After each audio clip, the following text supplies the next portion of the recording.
Please, you have the right to remain silent. Anything you say can and will be used against you in a court of law. You have the right to an attorney. If you cannot or do not appoint an attorney will be appointed for you. You are now under arrest.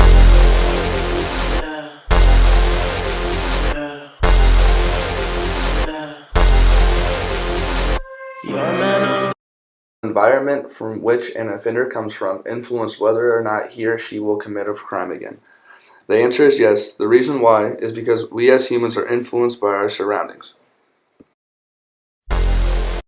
People will repeat the behavior because it seems socially acceptable. The answer is yes, because of our social norms. Many offenders commit crimes because they do not believe that they are going to be caught.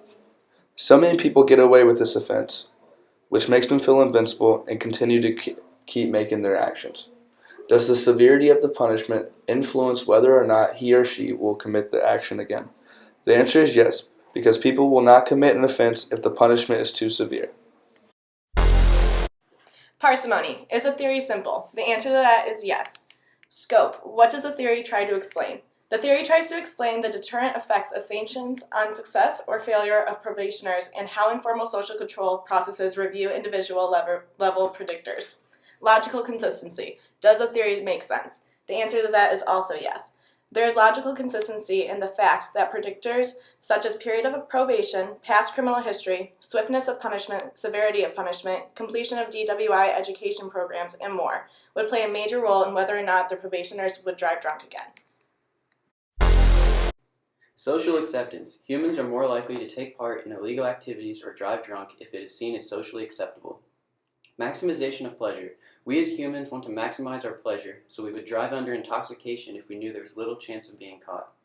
Everybody's doing it. Knowing a lot of other people do it as well makes it more likely we will continue to do it. Severity of punishment. Also, the severity of punishment would not necessarily dissuade a person, but more the certainty of being punished would stop humans from committing crimes. The deterrence theory assumes a consensual stance. The deterrence theory states that when people commit crimes, they are rational. People irrationally choose to drink or do illegal drugs. Even though the person may be under the influence, they are still rationally choosing to get behind the wheel, even though they are impaired. The deterrence theory addresses both micro and macro level processes. This is because the deterrence theory can be broken down to focus on different groups or just a single person, aka general or specific deterrence. The two hypotheses that we found in the article were 1. If we increase the severity of the punishment on drinking and driving through general deterrence, then it will deter people from drinking and driving. And 2, if we increase the certainty of punishment, then the likelihood of people repeatedly committing the offense will decrease. They did, in fact, find support for their hypothesis. They did find a correlation between severity of punishment and the amount of time that the probationary period was actually a success versus when it was failed. In the broader topic of deterrence, severity is only partially supported by this experiment, given that the severity depends on the actual punishment. In the case of the study, they were discussing the length of the probationary period and felony versus misdemeanor charges, not specifically time in prison. The idea they give is larger probationary periods and felony charges as a greater deterrence than simple jail time. The 3 concepts in the article were general deterrence, specific deterrence, and community context and recidivism.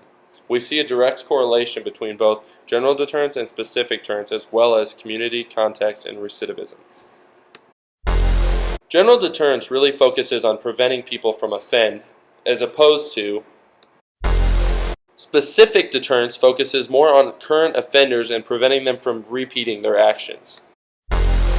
Community context and recidivism focus on the likelihood of an offender to commit another offense. Through the criminal justice system and deterrence, we really focus on preventing this from happening.